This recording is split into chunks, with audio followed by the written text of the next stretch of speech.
Good morning, everyone, and welcome to Get It.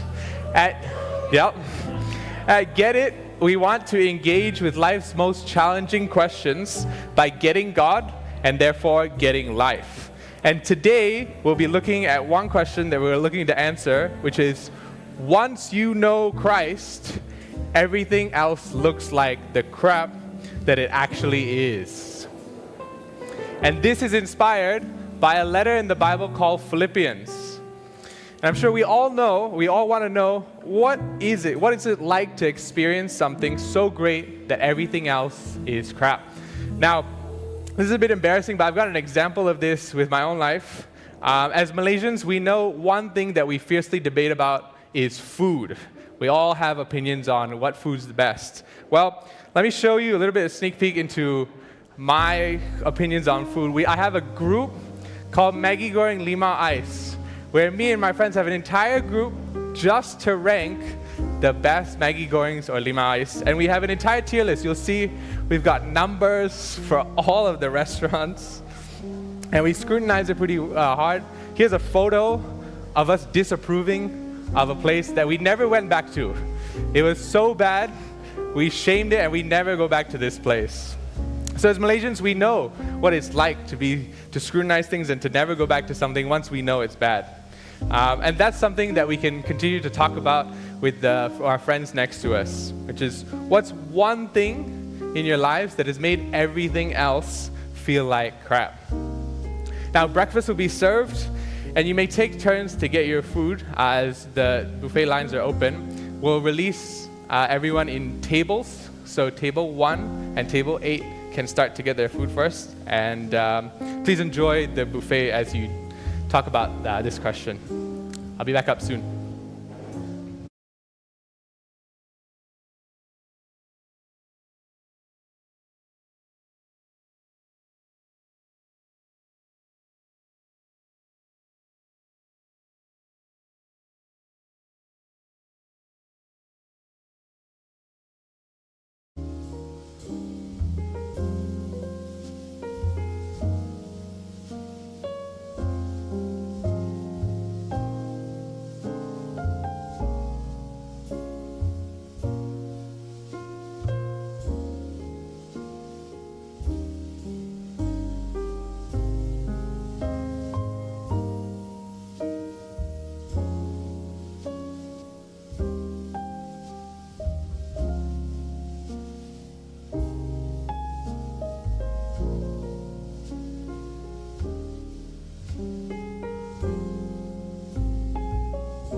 Hi, everybody. I hope you're enjoying your breakfast. It looks like there are some good conversations going on. If you've been enjoying Get It so far, please do share your Get It experience with your friends and tag geddit.my and follow us to stay up to date. You can also check out our website, geddit.my, for all the past recordings of any Get It's that you've missed and would like to catch up on. Today, you're in for a treat because we've got 4 local comedians for you who are not paid, and they're putting their reputation on the line for your entertainment. So, without further ado, let me introduce our first comedian. We've got a man who is always thinking a lot, and sometimes I think he thinks a little bit too much. Let's give it up for Adrian Lam.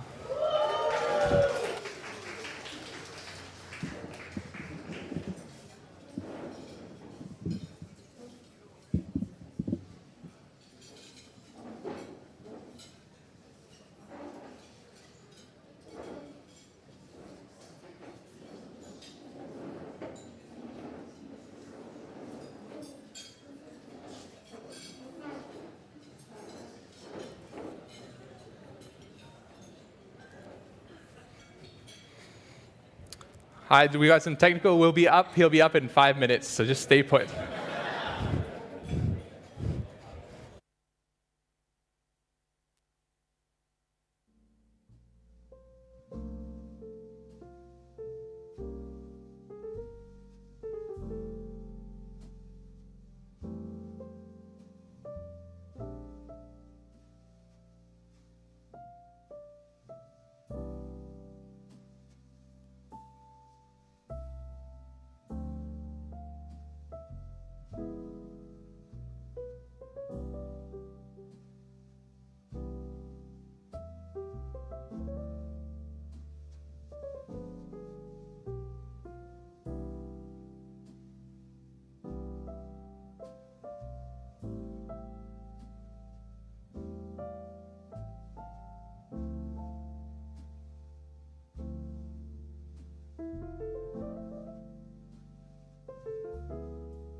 Hi, everybody. I got a little bit too excited announcing our first act just now, but now he's ready. So let's give our hands to Adrian Lam for our first act of the morning. When really it's closer than it is too far. 'Cause I'm in too deep and I'm trying to keep up above in my head instead of going under. 'Cause I'm in too deep and I'm trying to keep. Hey everybody! Any of you gone for a swim lately? Swimming is great, right? You get to relax, enjoy the water a little bit. Yeah, but people pee in the pool. Like, a lot of people pee in the pool. It's basically a big toilet. You guys think you're drinking chlorine water, right, when you swim? You're drinking another person. But it's okay. Just don't think about it, okay? Don't think about it. Maybe that's why some of you prefer the ocean, because it's bigger. Well, I got bad news for you. There's shit in there. A lot of shit. Every animal that lives in the ocean shits in the ocean. Okay, there are animals the size of your house that shit in the ocean. And the shit is not always solid. You could be literally swimming in shit. But that's okay. Enjoy your swim. Just don't think about it. Speaking of hygiene, you guys like mama? Mama food is the best. Okay, roti kosong. Just don't think about the fact that the ane who made it is not wearing gloves.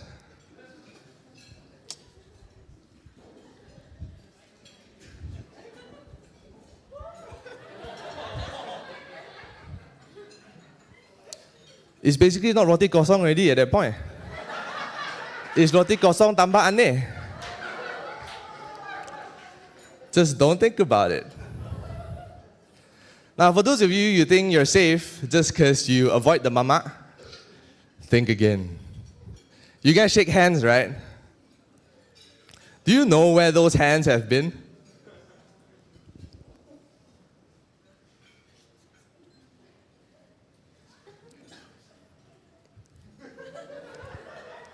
Look, how you know leh?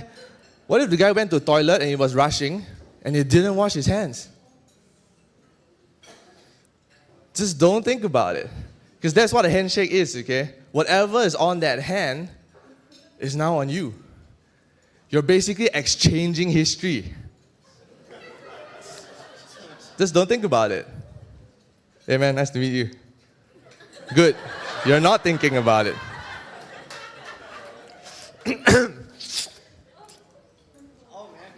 No, just don't think about it. Just, nice to meet you, man. Just don't think about it. Now, I get it, okay? The reason why we care about hygiene so much is because you can fall sick and die. Fair enough. Fair enough. But here's the thing. You can die in a whole lot of other ways. You all came here in a car, right? Every time you get into a car, it's a potential for a car crash. Those of you who don't get into a car, there's a potential for the car to crash into you. Just don't think about that. Okay, later when you guys go home, as you go down the stairs, if you miss one step, you're going to end up in the hospital. If you miss a lot of steps, you're going to end up in the graveyard. Okay, that's why thankfully you guys are safe and sound. Yes, we're healthy people here. You guys are enjoying your food, although that can kill you too. Because for some reason, your mouth is used for both eating and breathing. That means every time you swallow, like right now, you temporarily stop breathing. If the food enters the wrong pipe, you permanently stop breathing. Yeah, a lot of ways to die. But don't worry, when you get home, you get your nice warm shower and all that. You gotta watch out, because it's slippery. You could slip. You could fall down, you can hit your head on the toilet bowl, you can bleed out, you can die. Just don't think about any of that, okay? Now, for most of you, you would have made it to the end of the day, okay? And you haven't died. Good for you. Congratulations. You now get your well-deserved rest. Because tomorrow, you're going to try to not die again. So when my friends tell me, hey Adrian, see you tomorrow, okay? I'm just thinking, will you? How do you know that? Just don't think about it. For what it's worth, right, as we keep trying to not think about it, we sometimes do think about these things. And at some point in life, you probably got to ask the question of, what if all this while, I've just been thinking about shit that doesn't really matter? Maybe you should be thinking about that. Thank you, everybody. You've been great. Enjoy your food. Don't think about choking. When really it's closer than it is too far. 'Cause I'm in too deep and I'm trying to keep up above in my head. Adrian's made me think about a lot of things that I definitely haven't thought about before. But a lot, I think, good things that I need to start thinking about. So as we continue to enjoy breakfast, continue thinking about this question here. What are some things in life that can distract you from achieving your goals? I'll be right back soon.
See you all having good discussions, hopefully over the first act and your questions. Friends, I want to encourage you to come tonight for our final session and to bring a friend because we've got a whole different lineup. Same topic, but different from a different perspective. So don't forget to sign up at geddit.my. And just in case you missed out, this Get It is not the whole experience of Get It. We actually have something called Get It Get Together, which is the next part of this whole experience. It doesn't end here. It actually continues at short, more intimate meetups with groups where you guys will be going through the same big questions about life in groups over activities. So turn to the friend who brought you here today and ask them to bring you to the closest GGT or Get It Get Together. They'll know where the nearest one is held. We're going to be having our next comedic set soon. So let me just remind you to book your tickets if you have it. The next Get It is actually September 12th and 13th on the topic of the secret to facing a life of wealth and poverty is being in Jesus. So let's get back to our today's Get It with our second act of the day. Now let me give you a little bit of an introduction. Growing up as an Indian, there were a lot of expectations from my family on me. But this next act, I really think he needs some therapy. So let's give a hand for Yi Hung. Check my vital signs and know I'm still alive and I walk alone. I walk alone, I walk alone. I walk alone, I walk up like shadows. Only one that walks beside me. My shadow. Hi, I'm Yi Hung. I'm going to talk about something really heavy. I'm going to talk about child abuse. For Asians, we call it parenting.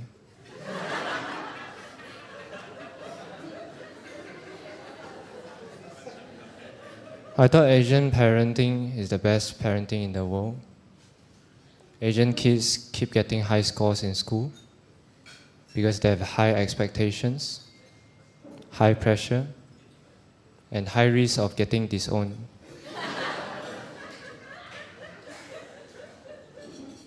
Because of the high expectation, they don't communicate with you properly. They expect you to work things out by yourself. For example, my mom is a lawyer, but she didn't want to tell me that directly. So when I was young, she only told me that she has been in the bar for 20 years.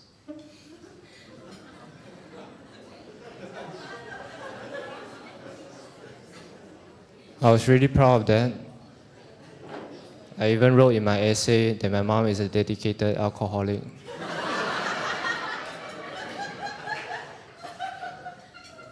But she's not quite happy about that.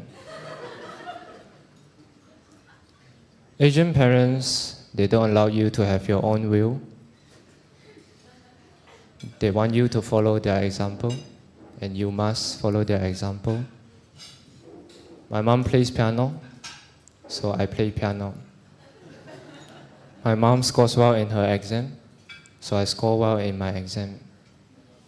She dates guys.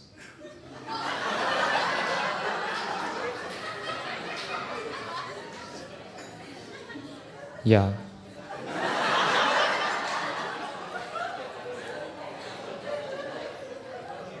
I never knew that the bar she wanted me to go to is the gay bar.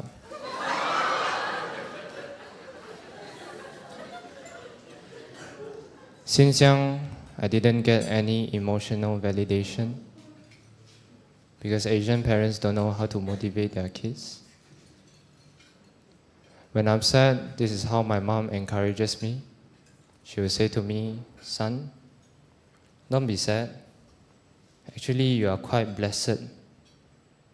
I don't know how come you got such a good mom."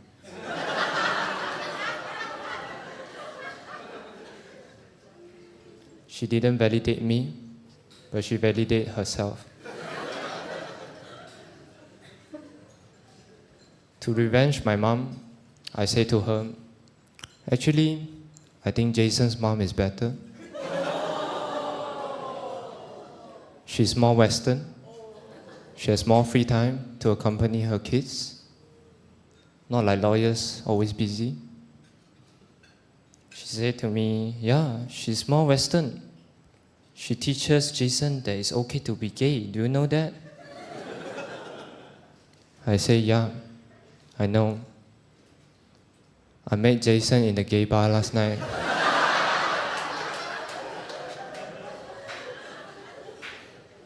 So that's my mom. For my dad, he's quite similar to my mom. My mom has no proper communication. For my dad, he has no communication. My dad is a man of a few words. I thought he was being passive-aggressive all the time. Turns out he was just being passive.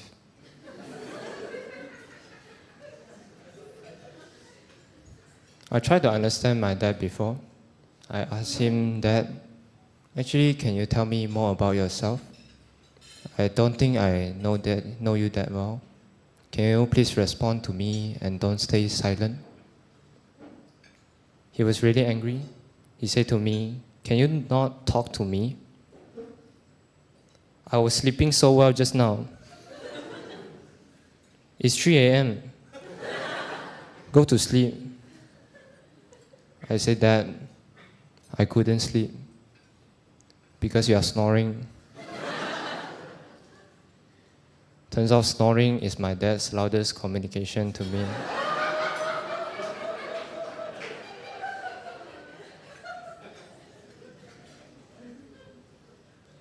With a childhood of Asian parenting, you can see why I'm quite autistic. I thought it was fine.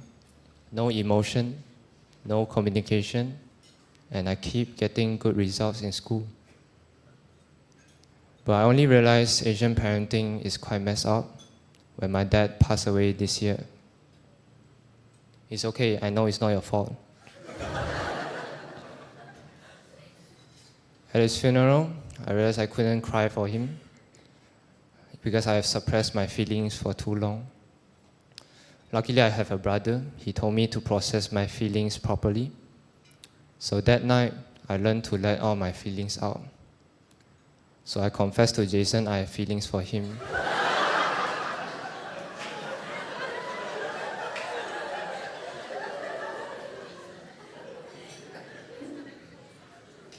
Jokes aside, at my dad's funeral, I heard a lot of stories about my dad. The stories of him falling in love with my mom, him helping out his friend, and the last one is my favorite, is the story of him being proud of me, which I'm still searching for until today. I realized I didn't know my parents that well. I wish they could tell all these stories to me instead of doing Asian parenting. Because instead of having good results, I'd rather have my parents communicate with me properly. So as I think about my future, I'm gonna have kids one day. Can't wait to communicate with them.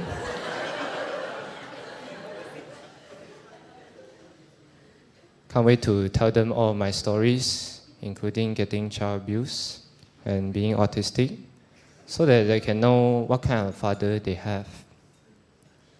If they are sad hearing those stories, I will tell them, kids, don't be sad. Actually, you are quite blessed. I don't know how come you got such a good dad that communicates with you properly. Thank you.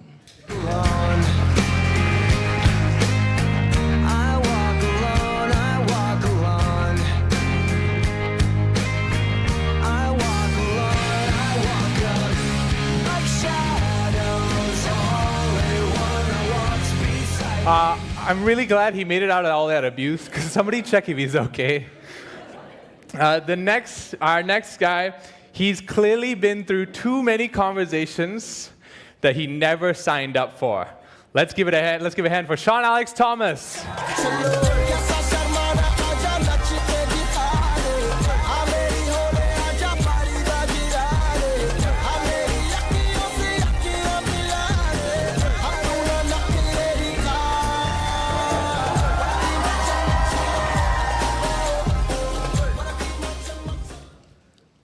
So, they asked me to do stand-up comedy for y'all today. And even though I knew they only asked me to do this just to fill up some racial quota, yeah, I knew, okay? I even told my wife, these people, they only asked me here just to show the whole world how diverse they are.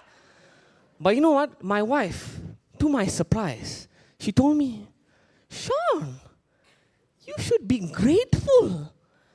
Don't you know how hard it is for an Indian man to get a job? So yeah, fine lah. I'm not offended anymore, okay? I used to be a very angry Indian man, but now I'm a very grateful Indian man. Thank you so much for this opportunity today. Thank you so much. But you know what? It is so hard. It is hard being grateful, okay? Do you know how hard it is to live as an Indian man in this country? I see the disbelief in your faces. Your thing is easy, right? You know what? Let me prove to you, okay? Prove to you why y'all are racist and it is hard for an Indian man in this country, okay? Proof number one. If y'all think that being an Indian is fun, wait till you rent a house.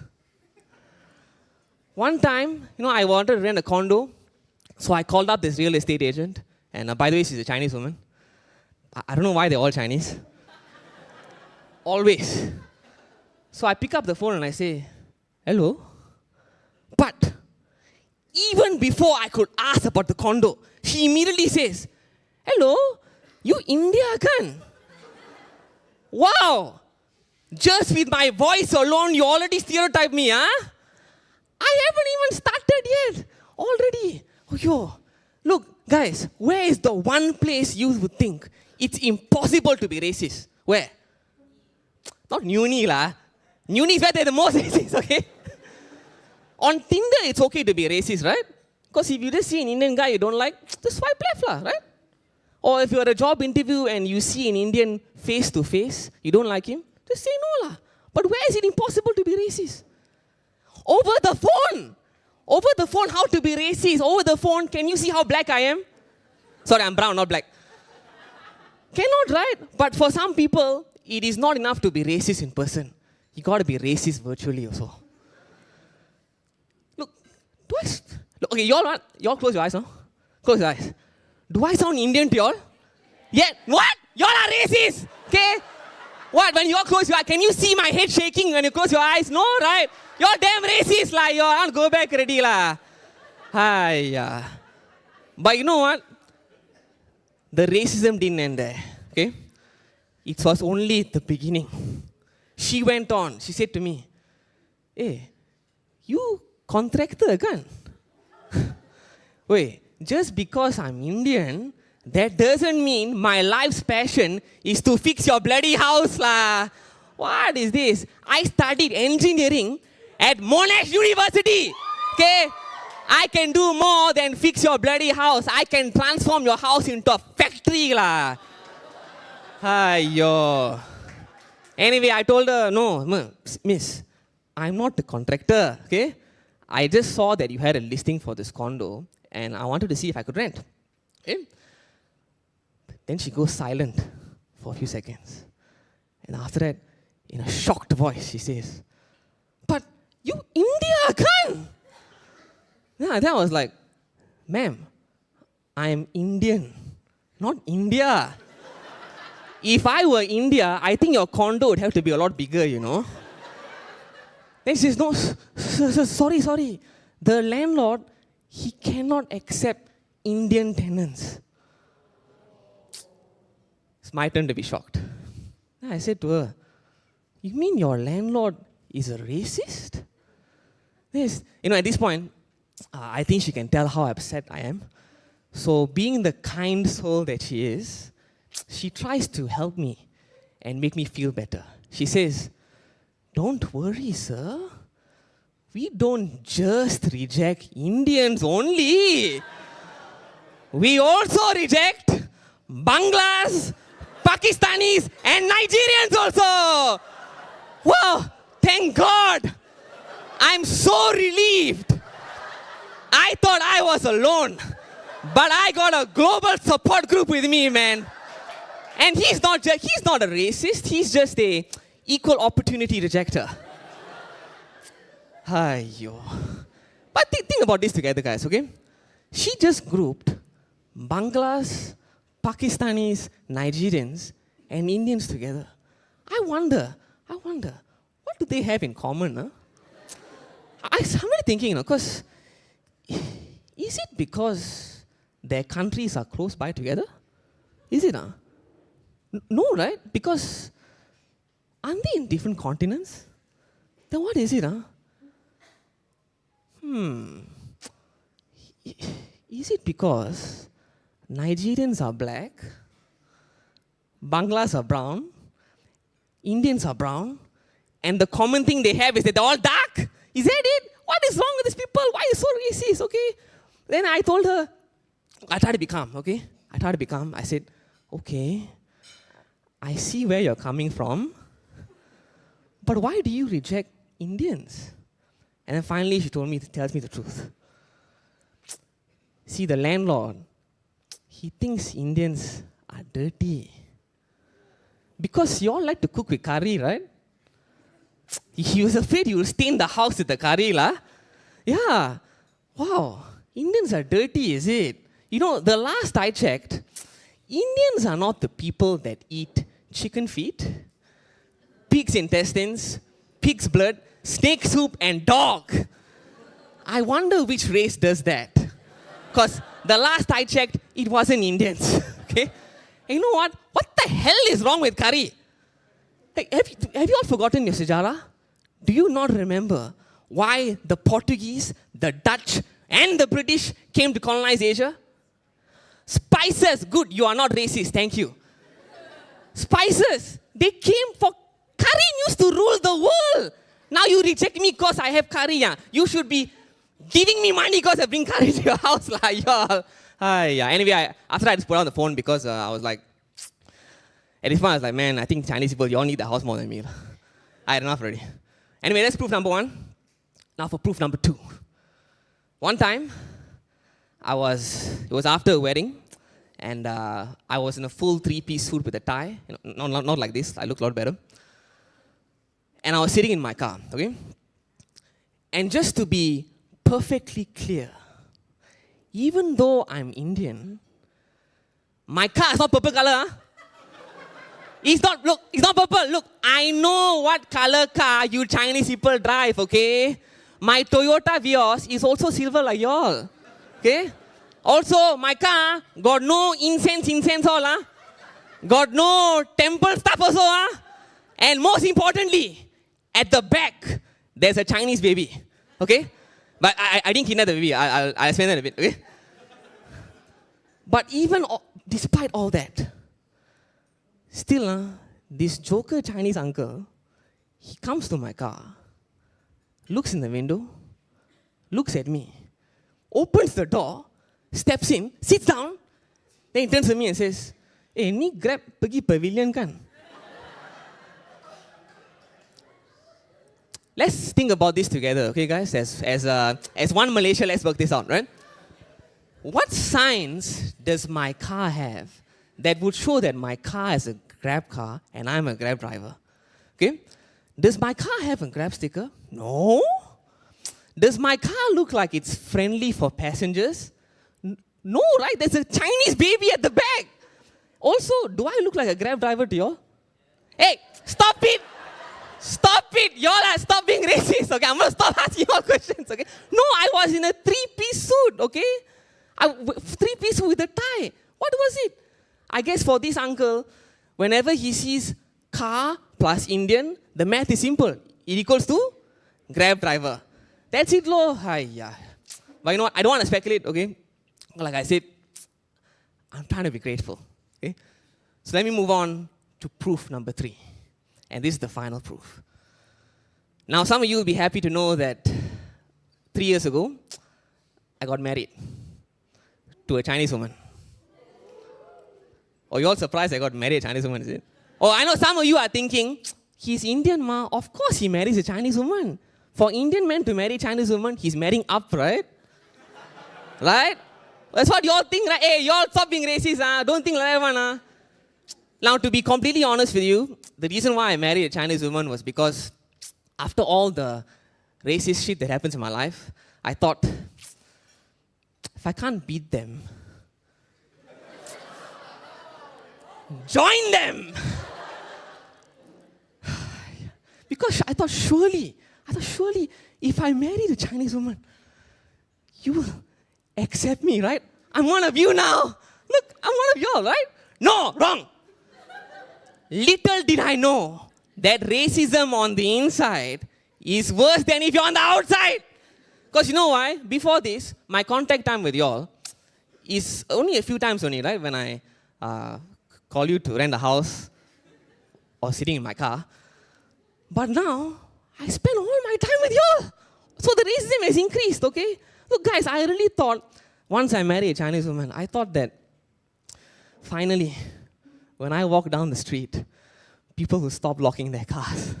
But no, okay? I thought I'd get respect, but no. Nowadays, when I walk with my Chinese wife, I see the fear in your eyes. Yes, you're looking at my wife and thinking, is she okay? I know you all have that fear, okay? But the fear that you all have of Indian men is nothing compared to the fear that my mother-in-law has. Okay? When my wife first told my mother-in-law that she wanted to date me, she was horrified. Because, you know, she's a real estate agent. Not the one that I call, okay? Not the one that I call, okay? But she has very rich experience in dealing with all the Indians who tried to rent from her and failed. So she told my wife, no, don't date Indians. They're all alcoholics. Hey, if you were my real estate agent, I'd also been drinking all day, okay? Come on. But my wife, she didn't listen to her mother because she is secretly attracted to men who remind her of Grab drivers. And hence she still married me, okay? But my mother, my mother-in-law still had the fear. When my wife was pregnant with our first child, my mother-in-law, she was so scared that her first grandchild would be an Indian that she decided to take matters into her own hands. Out of fear, out of desperation, she turned to the one thing she knew would help. She told my wife, drink a lot of soya bean so that the baby's skin color won't be so dark. And you know what? I thought it was rubbish at first, because you know, if soya bean really works, then why isn't China going to Africa to sell all this stuff? Like, they should be good. Why sell to Malaysians? Go to Africa. That's where the money is. But they're not doing that. So I thought it was rubbish. But you look at my daughter, then. She's, don't all like this. Look, she's pretty fair, right? Yeah, she's not dark at all. Soya bean works, guys. It works. Do you know what this means?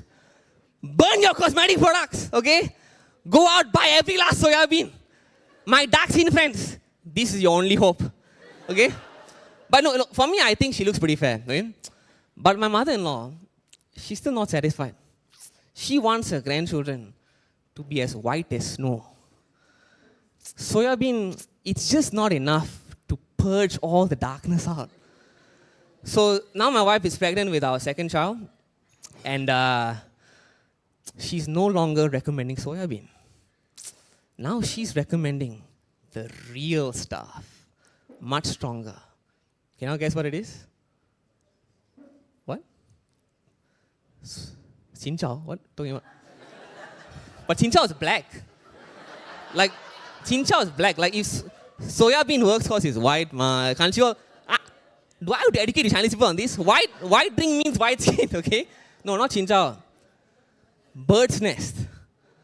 Yeah, bird's nest, Yeah, wow, you learn new things every day, because I thought, my mother-in-law has taught me something radically new about biology, because I thought when birds build their nests, they're building it for their little babies, right?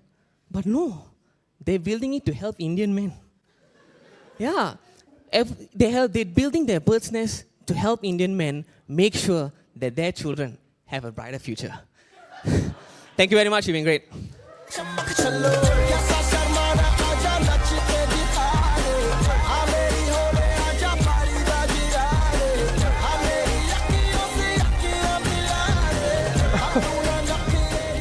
As an Indian man in this country, I know from experience I can exactly relate to Sean. And just like him, I have a son who's half Chinese. And there's a famous saying that for all Chinese kids, and it goes like this. Okay, listen up. Ting mama de hua. Next up, we have a guy who struggled his whole life with listening to his mother and his grandmother. Let's give it up for Andy.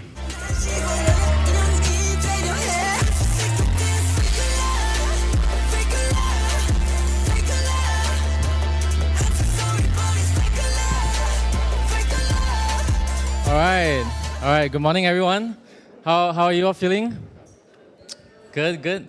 Anyone feeling a little racist today? Sorry, Sean. No, but really, I think Chinese people, we have a lot of stereotypes, okay? I think it's true that we are racist towards Indian people. Again, sorry, Sean. But, some stereotypes I don't agree with, okay? I don't appreciate. For example, some people think that Chinese people are superficial because we love money, right? The thing we love most is money. But I disagree with that. We don't only love money, we love many other things also, right? For example, we love our face. Yes, we love our face. Potentially the one thing that Chinese people hate losing more than their money is their face. Okay, my Chinese mother taught me this. Okay, so imagine this, right? My mom is known to be an angel in her community.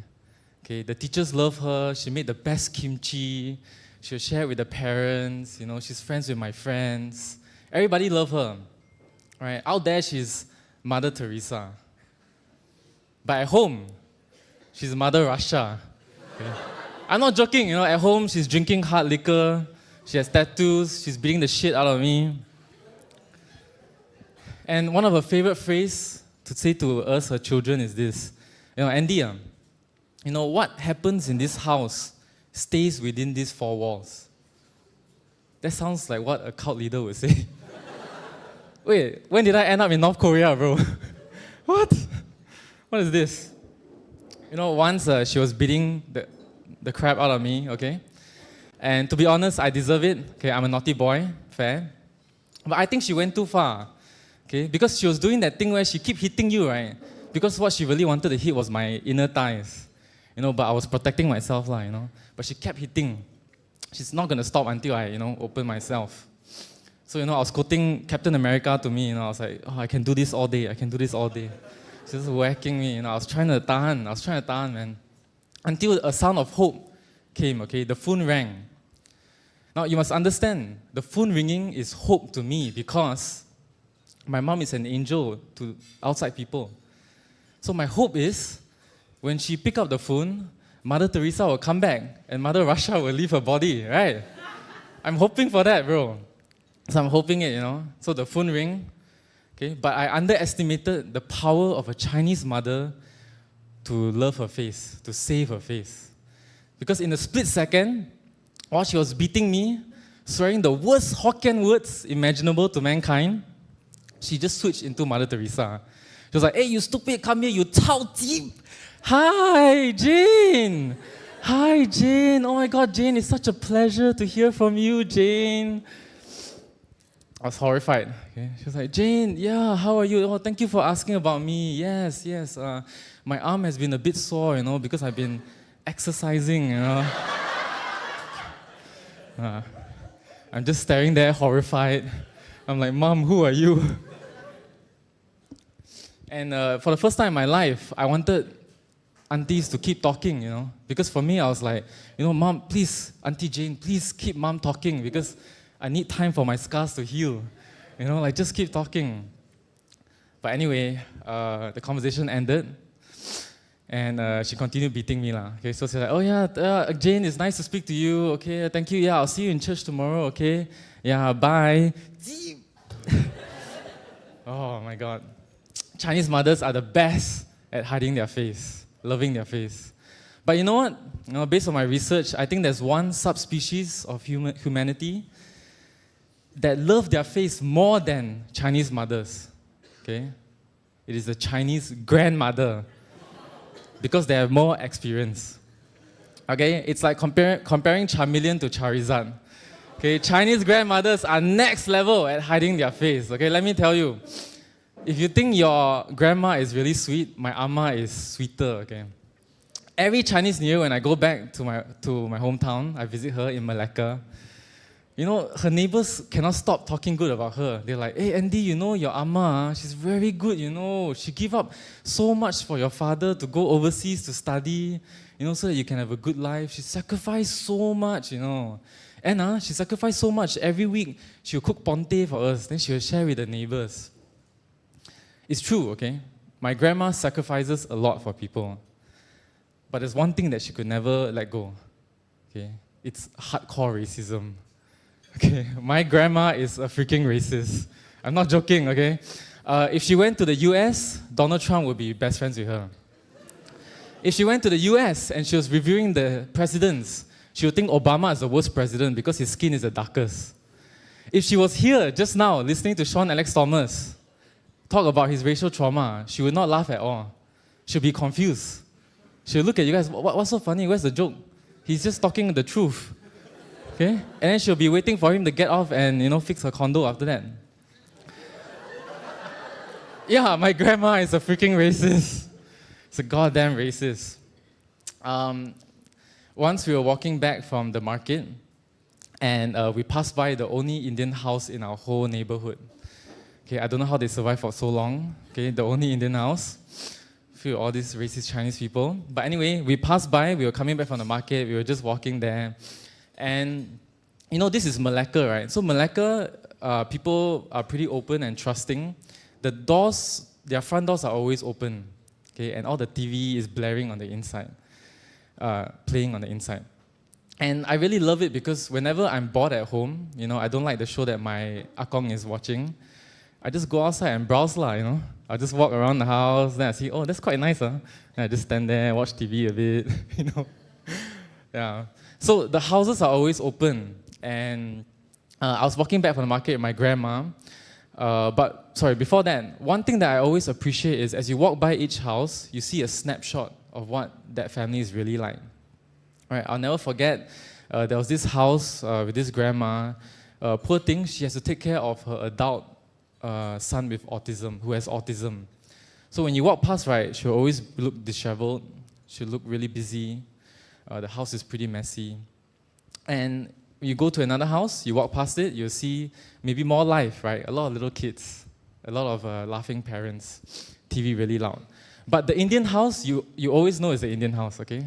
Because firstly, you'll smell it first. Okay? I'm not being racist, I'm just being honest, right? There's a strong smell, you'll smell it first. But secondly, there'll be a bunch of naked Indian kids running around. Right? They're just fully naked. But what I appreciate about my grandma is she never judged them. Yeah, she's always very nice. Her favorite phrase is, oh, so cute, so cute. She always say that to them. And she's always very nice to the Indian auntie. But when we get home, and the moment the doors close, my grandma said to me, Andy, you know what we say in this house, stay within these four walls, right? I was like, Amma, why do you sound like my mom right now? Shit. You sound like you're about to say the worst thing in human history. He said, Andy, don't play with those kids because they'll give you kutu, lies. I was like, Amma, what happened to you? Did you get possessed by the demon of racism or something? What the? I was even thinking, Amma, you need Jesus, man. You need Jesus. Maybe you should stop your Buddhism, man. It's not helping, you know. You give up bak kut teh, but you can't stop being the KKK, you know. That's the problem. She's so racist, bro. Anyway, fast forward many years, okay, I'm in the UK. UK is a pretty white country, although there's a lot of black people. And I was there, you know, I video call my grandma once every month. So I thought, you know, why don't I spice it up a little bit, right? What could go wrong? So I thought, why don't I prank her? I tell her that I've gotten a girlfriend, but she's black lah. Okay. I mean, what could go wrong, right? I'm the oldest grandson.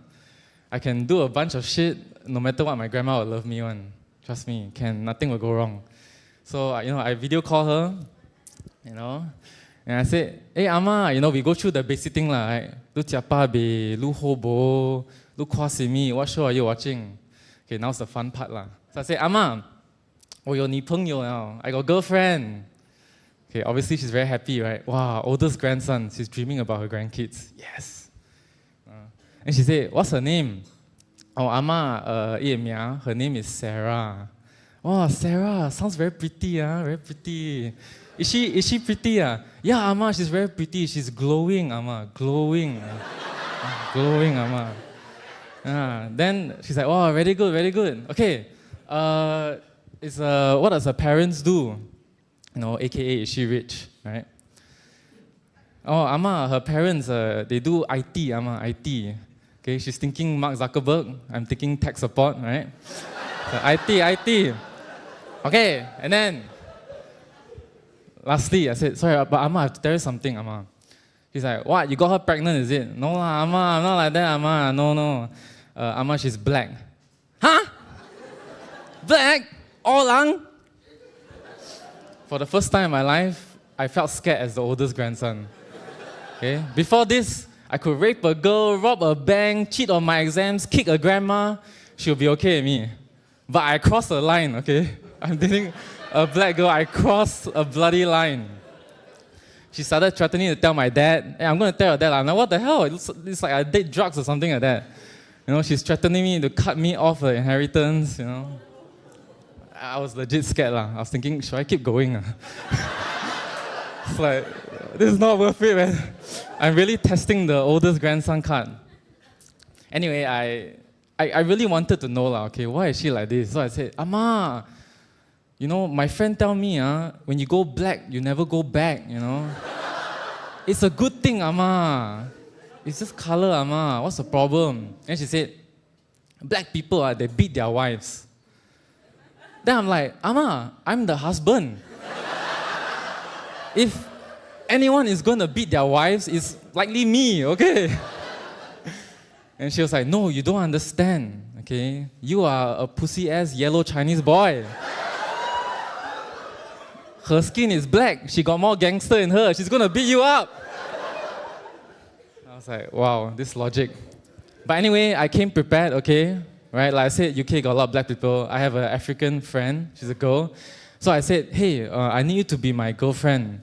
And she said, oh yeah, I've been waiting for this all this time. No, just kidding. No, she didn't say that, okay? She didn't say it. She's like, what you want? I'm like, I'll pay you. Then she's like, okay. Say it's for an experiment. Okay, so I got her to sit beside me, right? Because all this while I cannot catch my mom, right? So I'm going to catch the big boss. I'm going to catch my grandma. So I got her ready. Okay, I said, at the right moment, I'm going to turn the camera to you, say hi, okay? So while my grandma was saying all this racist shit, right? And then I said, oh, Amma, Sarah is here, say hi. I turned the camera. In a split second, she went, oh, so cute, so cute. Oh, hi, Sarah, so good to see you. And it's Chinese people, we love our face, man. But you know what, as much as I make fun of my mom, my grandma, right? I'm not different, you know. Every Chinese New Year, I'm banana, but I say beautiful words in Mandarin, right, to my relatives, but I don't give a damn about them. You know, 恭喜发财, 新年快乐, you know, I forgot the rest, but but actually I'm just saying, you know, 昂包拿来, right? That's all I'm saying. I don't actually care about them. So one Chinese New Year, I said, okay, I'm going to reverse this shit, okay?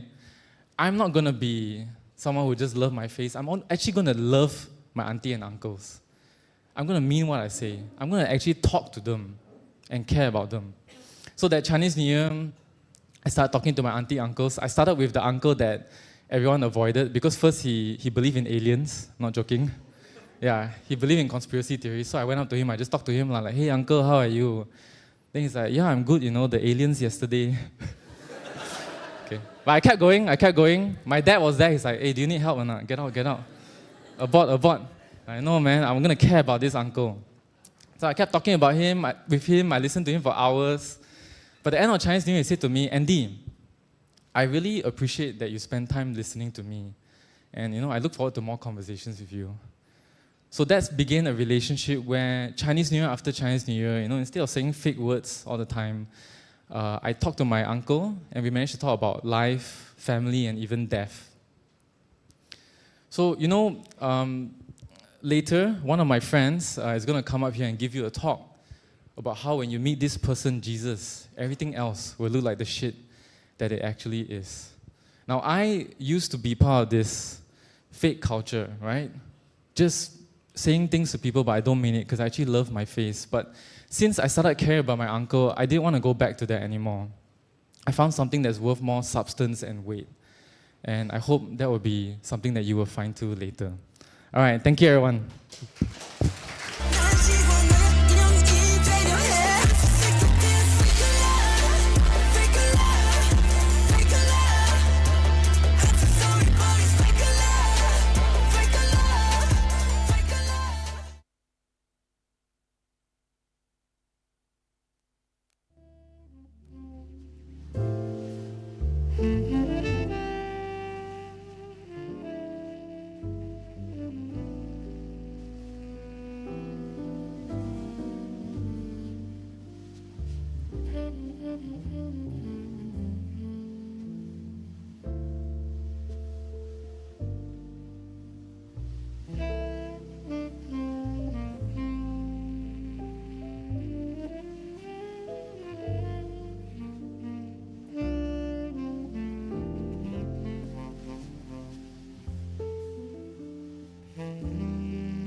Friends, I hope you've enjoyed the morning so far. It looks like you guys are having good conversations. And if those conversations have gotten you a little bit more curious about Christianity, let me invite you to Look See, Look See. This is where you can hop on a train with one of our friendly guides on a guided tour on what Christianity is all about through a more intimate, smaller setting. We've got two friendly guides, Mankent, and we've also got Priska. So if you've got questions that you want answered, we've got Look See for you. And if you want those questions answered even sooner, well, we'd like to invite you next week to join us for our regular Sunday gatherings at Luther Center at PJ to continue finding more about Christianity. In a short moment, we're about to hear a talk that will get us to think more and more about today's Get It. So get settled, and we'll look forward to more conversations and a bonus set prepared after the talk. All right, so we'll look forward to that soon.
Friends, we'll be looking at a passage from the book of the Bible called Philippians, which actually inspired today's Get It.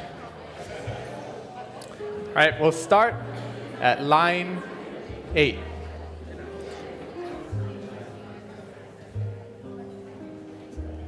We'll start at line 8.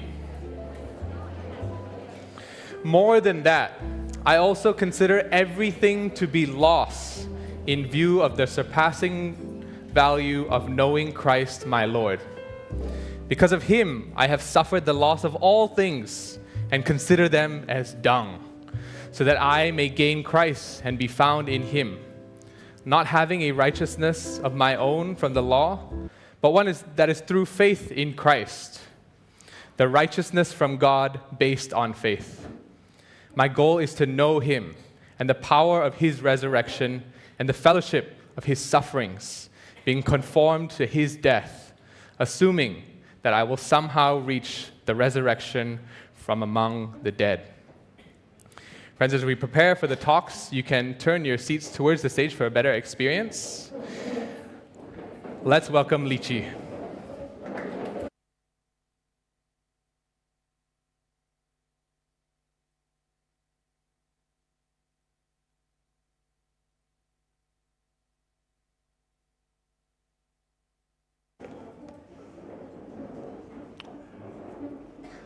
Hello, good morning. My name is Lychee, preacher by day, stand-up comedian by night. Or at least just one night, last night. Yeah, I was telling people that, ever since I went to Japan and tried real Japanese food, Malaysian Japanese food just tastes like shit. I don't know if any of you empathize with that, but that's my feeling. So that was quite fun, right? It was a one-night exclusive, limited, special routine, so if you all missed out, too bad. Okay, I'm going to say shit a lot today because of the topic. So for those of you who are not so comfortable with the language, yeah, I apologize for that. I'm really not saying shit because I get a kick out of it. It's because the passage that this Get It is based on actually talks about shit. You may not see that in the handout yet, but don't worry about it. I'll get to it later. So for today at least, please bear with me because I am duty-bound as the preacher to say shit a lot. Well, I hope you've been having a good time at Get It so far. I think we've heard a lot about the shitty attitudes of people. But I hope it hasn't dampened your day. Those people that you heard just now, they are already shitting up our lives. So the least we can do is enjoy talking shit about them, at least for today. We all know people with shitty attitudes. I'm sure we've all met people with shitty attitudes in our lives, and we don't want to be people like them. Some of them are fake, right? Like Andy's grandma. Right? Maybe your own grandma is like that sometimes. Some of them are like the racist people that Sean meets on a day-to-day basis. Maybe your grandma is like that also. Yeah, I just realized, okay, all the guys doing stand-up just now had some mommy issues, right? Yi Heng with his mom, Andy with his mom and grandma, Sean X. Thomas with his mother-in-law, and Adrian with his mamak. But anyway, my point is, we've all met shitty people. That sucks. But the good news is, their opinion about you ultimately doesn't matter. And their shitty attitudes will all be one day judged by God. In the end, only his opinion matters. On Judgment Day, God's angels will carry 2 scrolls as they assess us. One is called the shit list, and the other one is the not shit list. Right? You better hope that you're on the not shit list, because the not shit list is like Schindler's List for you. If you're in it, you're fine, you're safe, you're alive. But those of you who are on the shit list, kantoi, okay? You're going to have to pay for all the shit that you caused. So obviously, all of us would want to be on the not shit list. But how do we get on that list? Well, for starters, maybe don't be a shitty, fake racist person, am I right? Look, anyway, today's passage, which is printed on your handouts, I give us the example of the kind of person who might reasonably expect his name to be found on the not shit list. Meet Paul, someone who has the opposite of a shitty attitude. He's the kind of person we can respect and even aspire to be. Some of you may not be familiar with Paul, but he's kind of a big deal. Some people have suggested that actually Paul is the second most important person in Christian history, right after Jesus Christ. Paul's thinking had a major impact on civilization all over the world. Some historians, like Tom Holland, not Spider-Man, there's a historian called Tom Holland, same name. Right? Tom Holland has suggested that even the very idea of human rights itself finds its roots in Paul's writings, which of course themselves were rooted in Jesus' teachings. Now, Paul was a Jew. We're not Jews, right? But we can still extract some parallels from his context. He was a very admired Jew. According to the standards of Jewish society at the time, he's like one of the MVPs. In the passage you have in your handout, Paul was arguing with people with shitty attitudes. Right? Surprise, surprise, they also exist back then, not just in modern times. And as part of his argument, he lays out his CV to prove his credentials. Okay? Here you see, if anyone else thinks he has reason for confidence in the flesh, I have more. And then he says the rest. You might not really get why this is impressive yet, but don't worry, I'll explain soon. Paul was showing his credentials. He's essentially saying, if anyone thinks he has reason to be confident in that he's doing well in his life, right, based on our society's values or whatever measurement they're using, I have even more reason to be confident. Whoa. Paul doesn't do the fake humble thing that us Chinese people like to do. It's like, no la, I'm not that good. You're better. No. Paul straight up say, I have more. I am better. Because he knows that it's true. And he's not being fake, right? So Paul is keeping it real and objective. He's not trying to boast, but actually keeping us grounded in the facts. These days, I think, Gen Z, you have this slang called flexing, right? And it feels like Paul is a bit flexing here. It's like, see my muscles. I'm so strong, right? But he's flexing not because he wants to show you his muscle like some vain guy. He actually wants you to know an important fact. He's showing you that despite all his muscles, so-called, metaphorically speaking, all his muscles and his strength, he still has no ability to solve the most crucial problem that we all face as human beings, which is the fact that God has put all of us into his shit list. And we're all just awaiting judgment. To make it real clear to his audience, Paul emphasizes two things about himself. I can broadly categorize them as his great pedigree and his great character. Let's look at his great pedigree first. Right, he says here, circumcised on the 8th day of the people of Israel, of the tribe of Benjamin, a Hebrew of Hebrews. This was a big deal to them. Right, firstly, circumcision, if you're not aware, was a matter of identity itself for the Jewish people. It was one of the rituals they performed to signify their commitment to God. It was a sign that they were God's people. And if you were not circumcised, you were an outcast. And God commanded the Jewish people to circumcise their sons on the 8th day of their birth. But this was something that's very difficult to do because just imagine, right?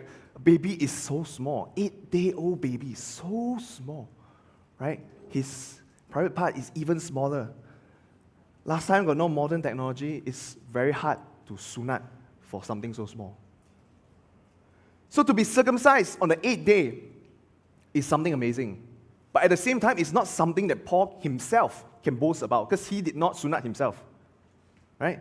It's really about his parents' obedience to the law, to the tradition of the Jewish society that they are in. And the next two phrases are also emphasizing this, his family background. It says he's the people of Israel, of the tribe of Benjamin. as you know, or you may not know, Israel was God's favorite nation, and Benjamin was one of his favorite tribes, notable for their loyalty. So Paul is saying, I come from a family with good standing. His family were well respected because of what they stood for, the deeds that they done. And it's been upheld generation after generation, such that now the family name itself carries weight. Now, as a modern day comparison, you could think about someone who was born to a prestigious family. I don't know, maybe it's the son of some prince, or some big company CEO, right? Or something else, okay? Not just T20 Helang, okay? But more like T1. I don't know what bird to represent, Phoenix maybe, yeah? In other words, Paul's family were the pure-blooded OG people of God. He sums this up by saying, Hebrew of Hebrews. To put it differently, he's essentially saying, I am the 1% of the 1%. But that wasn't all that Paul had to boast about. Right? He also boasted, he could boast about his own great character. Right? He says, as to the law, a Pharisee. As to zeal, a persecutor of the church. As to righteousness under the law, blameless. That's who Paul was. To say he was a Pharisee of the law is to say that he belonged to the elite group of people who had exhaustive knowledge about the laws of their society.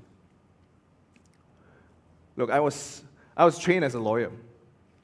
And I can tell you, there is no way I can memorize every single law there is in Malaysia. Can you? Yeah?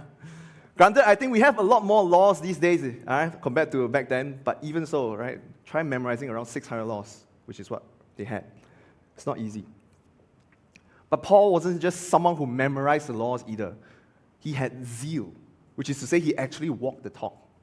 The Jewish society at the time persecuted the church because they believed the church was spreading lies, misleading others, misrepresenting God. And Paul was so passionate about defending his faith, he was actually at the forefront of persecuting the church. You know how sometimes we say emotional things or silly things like, I would kill to do this. I would kill to get a taste of that Wagyu. I would kill just to get a bit more sleep today. But we don't mean it, right? We don't mean it. But Paul literally would kill the enemies of his faith if he had to. And sometimes he actually did. Not because he was some deranged psychopath, but because that was how sincere and true he was to his convictions. He was all in and all out for God. Which is why it says here, as to righteousness under the law, blameless. Here, Paul is not asserting that he was completely without fault or that he's never sinned in his life, but that every law that was codified and required observance under Jewish custom, he was able to keep up with it. And so, insofar as you can achieve righteousness under the law, under these customs, Paul is fully qualified. He does everything well. As a modern comparison, you can think about all the things, all the laws we have, right? And even maybe some unspoken rules that we uphold as a society. But I think don't need to say all the laws. I just say one, and I think we all are defeated already. Speed limits. Okay? Do you all follow all the time? Or is it sometimes they are just suggestions? Right? Or even worse, right? Even worse, we turn on ways to scout for speed trap and police roadblock. Yeah? Then once passed away, it's like, yay, chong ah! That's our shitty attitude. Paul was not like that. Paul kept the law every moment. So you put two together, Paul was born in a great family. And you know what they say about great families? There's a lot of Nepo babies. Okay, but he was not a Nepo baby. Okay, he's not a Nepo baby. Sometimes people are born into great families, but they live undeserving lives. In Cantonese, we call them bai ga zai, the child who ruins or disgraces the family. We humans instinctively understand the idea of accountability, right? Privilege and duty go hand in hand. So if a person is blessed with much, naturally, much more will be expected from him. Even Uncle Ben will say, with great power comes great responsibility. Now, that's why we are so hurt and upset about corruption. Because those people are in power, born to powerful families, but they abuse all the power to enslave us and enrich themselves. It's not right. It's a shitty attitude. Paul's not like that. Paul was born into a great family. He had a great pedigree. But he also lived a great life that was worthy of it. Right? Even if anyone want to say, oh, Paul's the Nepo baby, right? They can't help but admit that he's a freaking good Nepo baby that you can't help but respect. Look, his CV is just crazy. And there are no lies on it. Great pedigree, great character. His life is already pretty much the best case scenario for all of us. But even then, Paul counts his seemingly great life as shit. 3 times he mentions in this passage that his life is nothing to boast about ultimately. Right? First he says, whatever gain I had, I counted as loss. Then he says, I count everything as loss. And finally, to drive it home, he says, I count them as rubbish.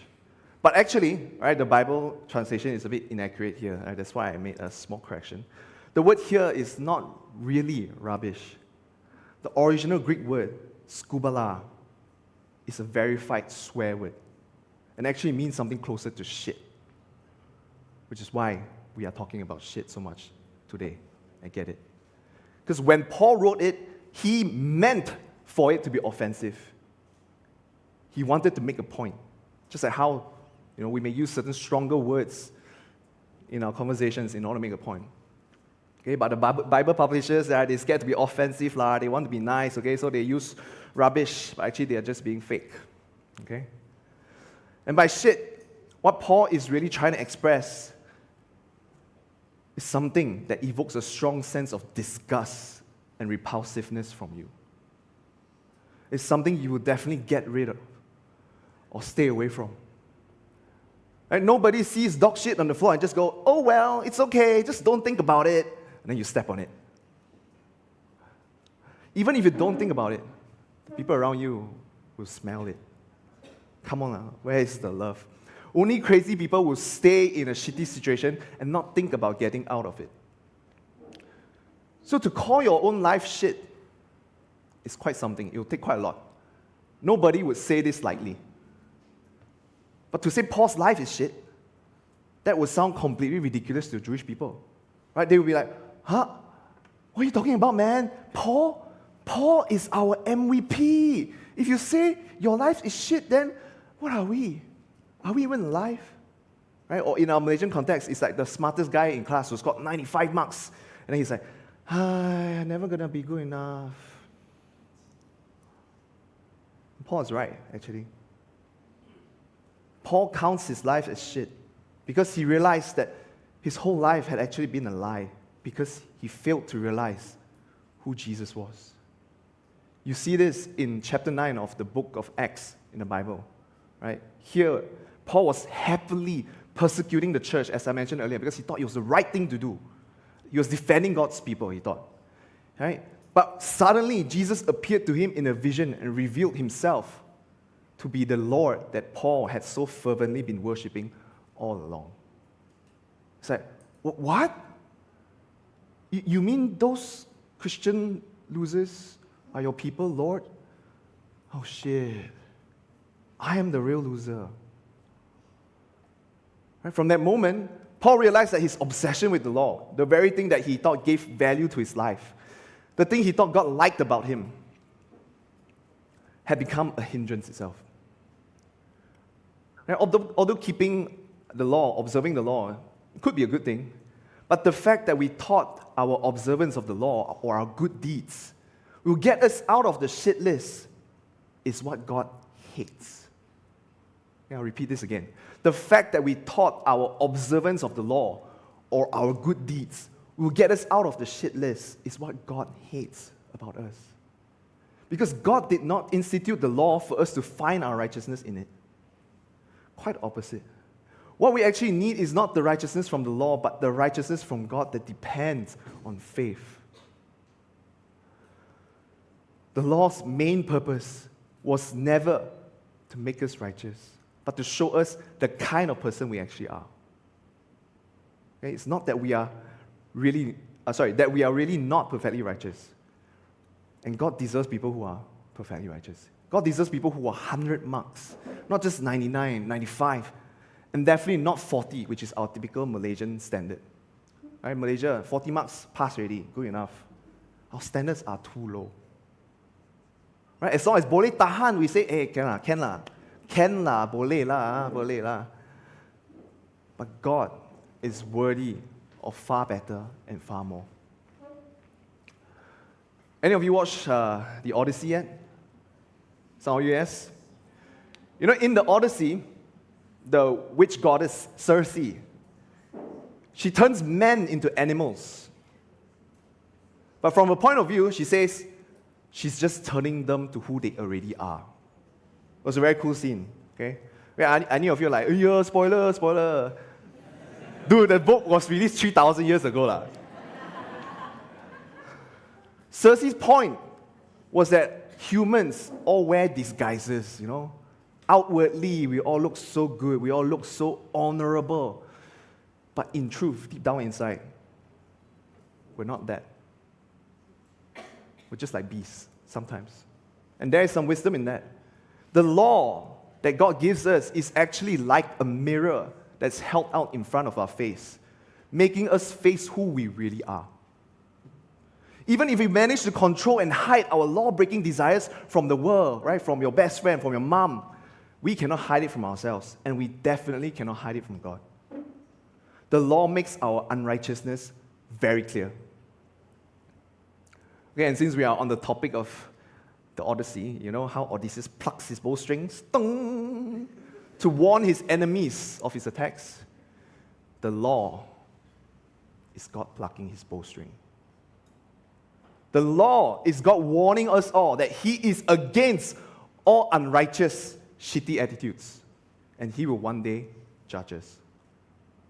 Obeying the law doesn't save us, because the point of the law was to show that we need saving.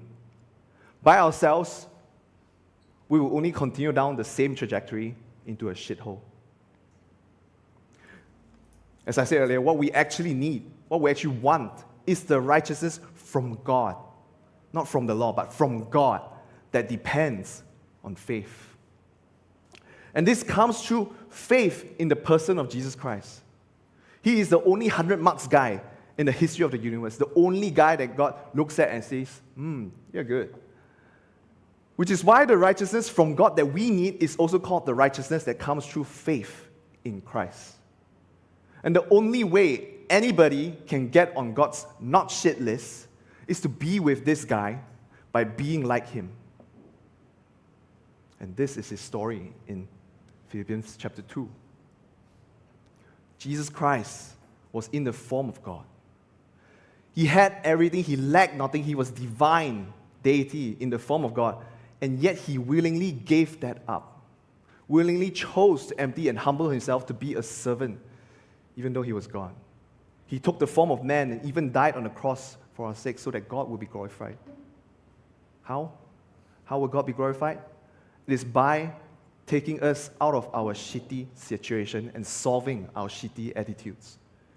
God's beloved Son came to us so that we can all become like Him and become God's beloved children. That's what it means to have the righteousness of God that comes through faith in Christ. God has promised that whoever recognizes his own shittiness, his own sin, and has faith in Jesus will be given the privilege to become like Him by knowing Him and the power of His resurrection. And to such a person, God will also grant the privilege of sharing in Christ's life. And you can see here, it says share in His suffering before receiving the same glory that Christ received as well. Compared to when Paul was a free man, putting Christians into prison, acting out his zeal, Paul was now more joyful, suffering in prison because he had been found in Christ. He realized now that this is the only way anyone could be found acceptable by God. You can see here from verse 11, Paul was a by any means possible kind of guy. Do you know someone who is so driven in your life that he will do anything it takes, everything it takes, in order to get what he wants? Eyes on the prize only, and nothing else. Complete focus. You think if the path you were both walking on worked, would he abandon it? The stuff that he counted as shit was actually most people's glory at the time. But he realized that those things that were once glory to him were actually shit. It only weighed him down. He had to count it as loss to fully know Christ and be found in him. The gain that he had, the glory, would have all been a hindrance if it was not discarded. Because to be found in Christ means you must not be found in anything that opposes Christ. And that means you cannot be found in anything that would have been a gain under the law. Because the law was ultimately meant to show us our sin and unrighteousness, and that whatever gain we had under it was ultimately futile and worthless. Paul realized that if he continued on his original trajectory, he would just hold on to all his shit thinking it's glory and end up in a bad place. That's why he throws it back and he forgets about it. He forgets what lies behind so that he can strain forward to what lies ahead. The prize, the upward call of being found in and found with Jesus. Now, having said all that, right, having looked at Paul's life, the question we must really ask ourselves is this: if even Paul's life was considered shit, can we really be confident that our life is not shit? This is the guy who scored 95 marks and he's telling you it's not good enough. Are you still going to think, I'm going to try to get 80 marks lah. I think that would be good for me. No, our parents, Chinese parents, would tell us, 不听老人言，吃亏在眼前. But sometimes we don't believe. We say we must try ourselves. Do we apply this logic consistently, right? If our parents say, don't do this, you regret it, you will say, I know myself better than you do, I must try it myself. But if our parents tell us, don't eat shit, you regret it, do you say, I know myself better than you do, I must try it myself? No. Ew. Why it tastes like shit, one? Exactly. When wisdom is offered to you and you reject it because you think you're wiser, that's called foolish. That's called stupid. Paul has now offered us his wisdom built upon his life experiences. And his experiences and his wisdom is telling us, this is not it. He's telling you that the whole get 100 marks and you'll be fine is impossible. Whoever told you that you can do that is a dog that is selling you a lie. He's scamming you. You can't just be a good person and God will be okay with you, you know? That's like holding on to shit and then presenting it to God and like, hey God, look at my good shit. Do you like it?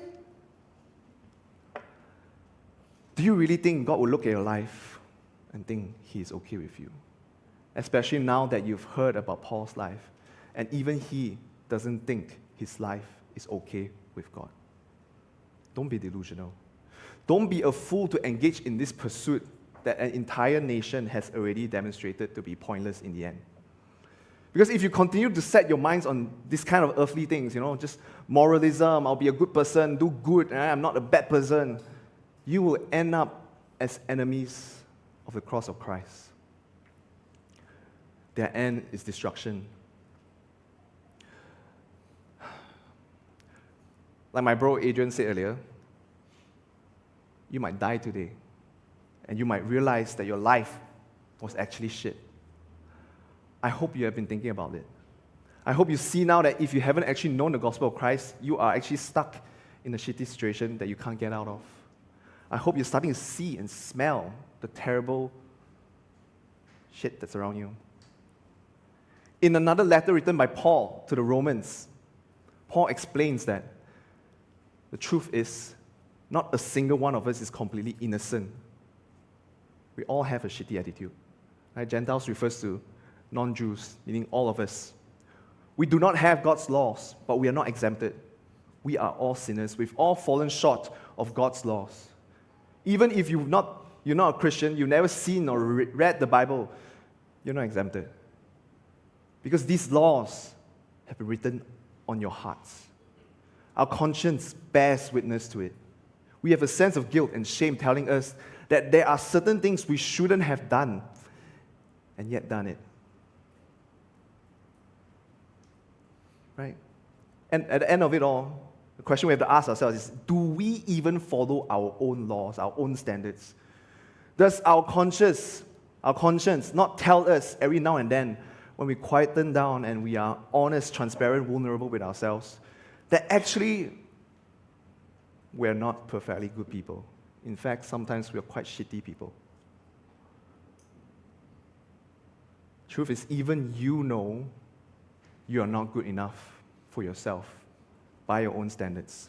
Why would you think that you would be good enough for God? So Paul tells us to imitate him instead. He said, brothers, join in imitating me. Keep your eyes on those who walk according to the example you have in us. He's now found himself on God's not shit list because he has been found in Jesus Christ. He doesn't want you to be stuck in your shitty situation. At the end of the day, we're not just hoping here to, convert people to Christianity so that we can add more people to the party for the sake of having a bigger size.